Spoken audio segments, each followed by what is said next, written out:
I don't think that they ever would have even bothered to claim themselves to be a civilization if they had not encountered actual civilizations and felt inferior once they encountered them. When they encountered the Muslims, for example, it gave them some idea of something that they didn't have in terms of prestige, something that they could brag about, or what have you. Without having done that, I don't think they ever would have even tried to pretend to be a civilization. The only thing that they were ever interested in was accumulation, and they think that it makes them great and makes them powerful and makes them important.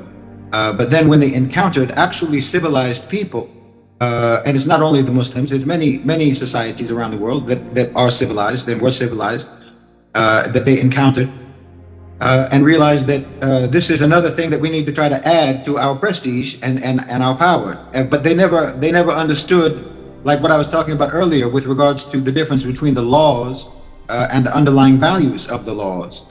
The underlying values of the laws that America has, and why they have so many, is because they have contempt for people. They have contempt for human beings. And they believe that human beings, if they are not held in check very rigidly, will go crazy, will run amok. This is what they think about people. And I've mentioned it before. This is why also you always see in their movies, in their popular entertainment, that if there's like a post-apocalyptic or a zombie apocalypse type movie, everyone goes renegade. No one has any values. Everyone behaves savagely. This is the view that they take of human beings. So they think that they have to put all of these rules and these regulations and so forth in place because people don't know how to act. People don't know how to act right on their own. But that's because you never civilized your people, because you never understood the underlying values of real civilizations that refined their people, that made their people moral, that made their people principled, that made their people ethical. They never understood that. They just thought that they wanted the prestige that these other civilizations, like the Muslim civilization, had.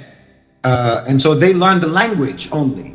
They just learned the language of values, the language of principles, the language of honor and virtue and so forth. But they never believed actually in those things. They never tried to inculcate those things in their population.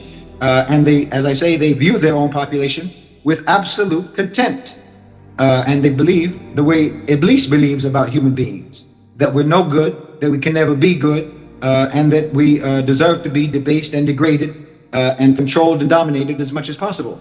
This is the view that they take of their own people, and they never thought that it's even possible to civilize them, and so they never even tried.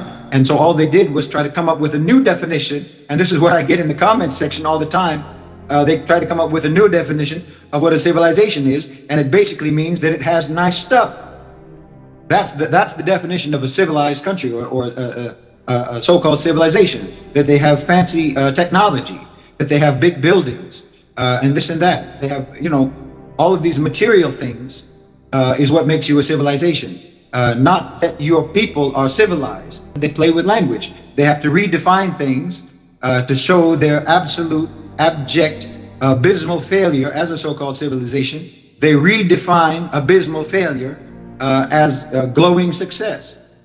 And this is what, this is how they present themselves to the world. They call everything that they're doing the opposite of what they're doing, and they paint a nice, pretty coat over it to make you think that it is what civilized people are, so that they can trick civilized people, so that they can trick, for example, the Muslim world. They can try to trick civilizations in Africa, civilizations in Latin America, civilizations in Asia that are unquestionably more refined and more civilized than they are, but they'll try to use the words that resonate with us to make us think that they're like us in terms of their level of refinement and moral advancement. But they never have focused on that at all. That has never been a priority for them, and it's not even something they think is possible.